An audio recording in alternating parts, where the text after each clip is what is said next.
Fruit salad खाइए कभी? Of course खाई होगी। अच्छा, अब आप बोलेंगे यार ये मैदान मूवी पे रिव्यू दे रहे हैं और फ्रूट सैलेड की बात कर रहे हैं। अब ये एज्यूम करें आप पूरी लाइफ एक ही फ्रूट खाएं, is it possible? Only the Apple, सही है ना? नॉट पॉसिबल, सही है ना? कौन खा सकता है पूरी ज़िंदगी एक ही फ्रूट? दूसरा तरीका ये है कि बहुत सारे फ्रूट्स लें और उसको किसी मशीन में डालें और मिक्सअप कर दें। क्या बनेगा? आई डोंट नो क्या टेस्ट होगा। तो तीसरा जो सक्सेसफुल तरीका होता है वो क्या होता है? वो दैट्स अ फ्रूट सैलेड। कि उसमें क्या होता है? There are different fruits, apple, banana, pear, grape, सारे फ्रूट्स होते हैं, साथ भी होते हैं और अपनी अपनी शनाख्त भी बरकरार रखते हैं। कि अगर आप एप्पल खाओगे तो उसकी एक अपनी शनाख्त है, पाइनएप्पल लोगे तो उसकी अपनी शनाख्त है और साथ भी है और अपनी आइडेंटिटी भी है। यही इंसानों में भी कॉन्सेप्ट है डाइवर्सिटी, और यही इस मूवी का जो सबसे बड़ा लेसन था। अच्छा, इट्स अ रियल स्टोरी। मैदान अजय देवगन की जो मूवी है, वो S.A. रहीम जो इनका कोच, वही नाम उसका रखा गया। और वो जब इंडिया के लिए वो फुटबॉल टीम जो थी सक्सेसफुल, उसमें जो सबसे बड़ा लेसन था और हम सब के लिए लेसन, वो है डाइवर्सिटी, वैरायटी ऑफ पीपल। क्योंकि कहीं ना कहीं हम सब के अंदर ये होता है, when it's about the selection all the, उस मूवी में भी यही था कि वो बंगाल को दिखाया गया कि उसकी तरफ जो फेडरेशन के वो जो पावरफुल लोग थे मीडिया के, कि वो उस तरफ ज़्यादा इंक्लाइंड थे। हम सब में कहीं ना कहीं होता है कि यार कहीं एक कास्ट का बंदा आ जाए, सारे वही आ जाए, या एक ही रिलीजन के आ जाए, या एक ही कलर के आ जाए, या एक ही एज ग्रुप के आ जाए। नहीं, डाइवर्सिटी का मज़ा ये है कि उसके अंदर वैरायटी है लोग की। जैसे मैंने फ्रूट सैलेड की मिसाल दी, और फिर जब सब अपने अपने आइडियाज़, अपने अपनी कॉम्पिटेंस, अपना अपना बैकग्राउंड, अपना एक्सपीरियंस लेके आते हैं, और फिर किस तरीके से सक्सेस होती है। ये मुल्कों में भी होता है। कई मुल्कों ने जहाँ डाइवर्सिटी को मैनेज किया तो उस तरह चलो, सबसे बड़ा लेसन उसके अंदर यही था।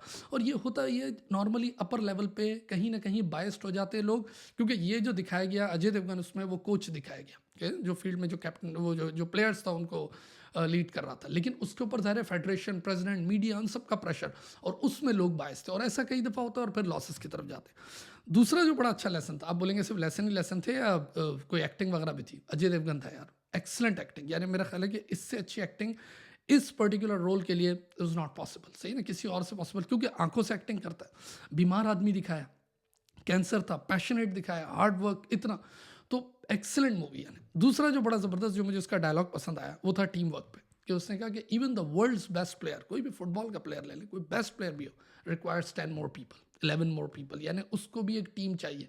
दुनिया का सबसे बेस्ट प्लेयर भी ये क्लेम नहीं कर सकता कि मैं अकेले खेल के दिखा दूंगा। तो ये बहुत बड़ा लेसन था टीम वर्किंग पे, टीम वर्क, ड्रीम वर्क, सही है ना? तीसरी जो बड़ी अहम बात थी वो था चेंज। कि नॉर्मल लोग क्या होते हैं जो फुटबॉल जो खेल रहे होते हैं, कि भाई वही सिलेक्शन के थ्रू आए, फर्स्ट क्लास लोग होते हैं सब, लेकिन वो टीम जीत ही नहीं रही थी। हिस्ट्री में था इनकी इंडिया की, बगैर जूतों के खेलते थे ये सब। फिर इसने क्या किया कि गली मोहल्ले में निकला और आम बच्चों को चुना, उनके अंदर जो स्किल और कॉम्पिटेंसी। और ज़ाहिर है इस पूरी मूवी में वही प्रेशर दिखाया गया कि इसके खिलाफ ही सब थे, पूरी रेजिस्टेंस इसकी इसी के लिए थी। उसके अंदर जो फेडरेशन थी वो बायस्ड भी थी और वो कॉम्पिटेंट भी नहीं, कॉम्पिटेंट भी नहीं थी, यानी इनकॉम्पिटेंट लोग थे। और अमूमन होता ये है कि ऊपर जो लोग बैठे होते हैं वो किसी ना किसी असर और रसूख से बैठे होते हैं, उन्हें ये नहीं पता होता कि फील्ड में क्या हो रहा है। तो एक डायलॉग मुझे बड़ा अच्छा लगा इसका, जब इसने बोला ना, इस कोच ने, इसने कहा do not criticise what you don't understand. कि यानी उन चीज़ों पे बात ना करो कि जो तुम समझते नहीं हो। तो ये भी बड़ा अहम लेसन उसके अंदर था कि जो हर चीज़ में, क्योंकि वो लोग ऊपर बैठ के इसको इसी तरह इससे बात करते थे और ये बोलता था कि आई एम द कोच और मुझे काम करने दो और तुम ना काम करो।